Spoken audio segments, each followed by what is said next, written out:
So I labeled today's video, I wish I had known this sooner, and I thought it was super important because the more I talk about what I do, the more I'm having this conversation multiple times in a day. So I thought, you know what, instead of just having conversations one-to-one, I'm going to do one-to-many through a video. So something that I wish I had known to ask my mom. Number one, I wish I had asked her about the type of life insurance that she had and had helped her find a better quality insurance because it just would have helped everybody out in the long run.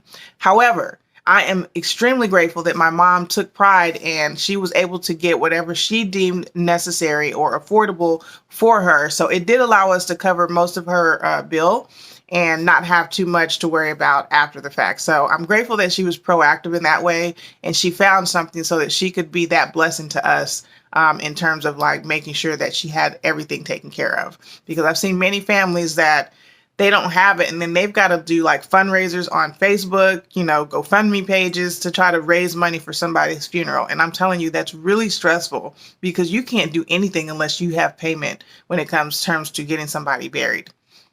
The second thing I wish that I had done was had a conversation with the whole family because my mom was so random sometimes about talking about this, although she did talk about it to the point where it was almost like a joke. She would see like a color and be like, oh my goodness, at my funeral, I want everybody wearing red.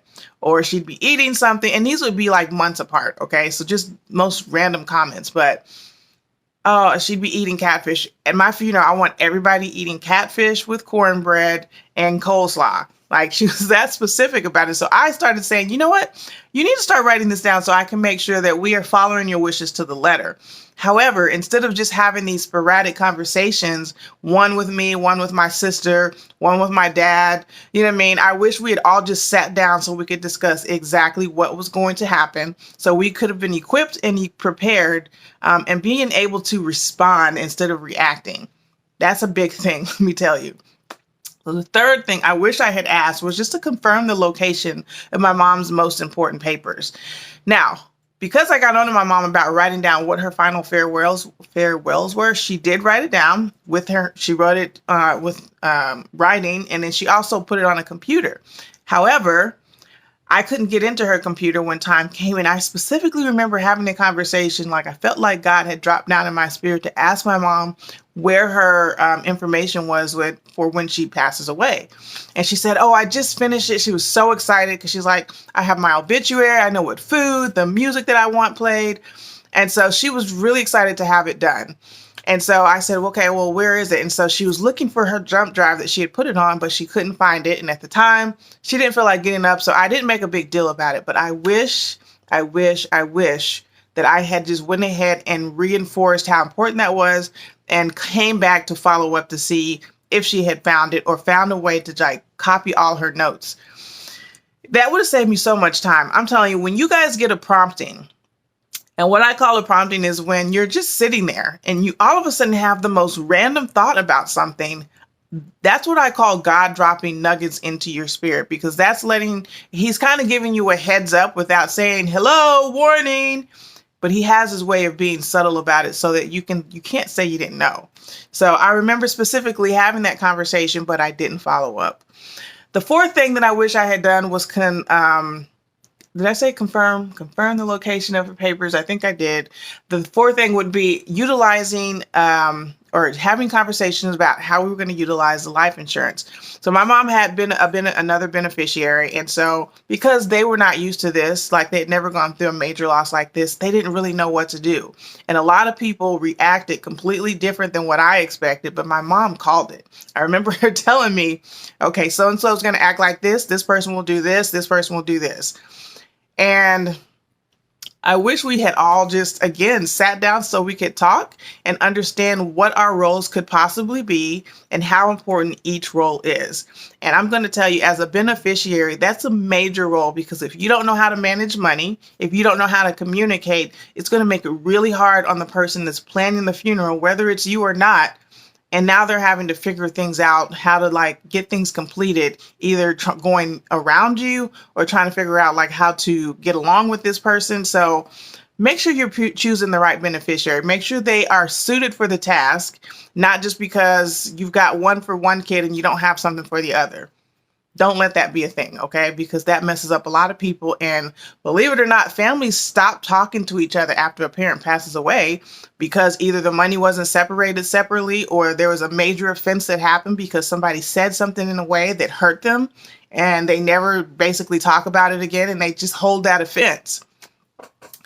So again, for those of you that don't know me, my name's Lucretia, and I have made it my life's mission to help families organize what matters most in terms of making a emergency plan or creating an end of life plan. However you want to look at that. Some people get freaked out with end of life plan. But I've gone through it, and so I understand the importance of having a conversation. So that's who I am. That's what I do. How I do that is by asking people good questions. Now, a lot of people don't know how to ask their families these important questions. So I put together a book. Excuse me, it's called Questions Now or Regrets Later. In this book, it goes over most details that you're going to need when talking to a funeral home, talking to your family. It covers a lot of different details so that you can cover as many details as possible without skipping a beat and feeling like, okay, did I miss anything? Like, it creates a great conversation starter. I recommend it for every family. I'm only charging $25. I usually charge $197 for this. But because it's just been impressed on my heart that people really need this, I just was like, I'm just going to charge 25 bucks. Okay. So how I can do this for your family in order to help them get everything together, I have you schedule a Zoom call with me. I talk with the main person and figure out what that person's goal is in terms of creating an emergency plan or creating an end of life plan. And everybody's plan can be a little bit different. Like, they can want certain things addressed when talking to a family, whether it's just immediate family or a big group of people in the family.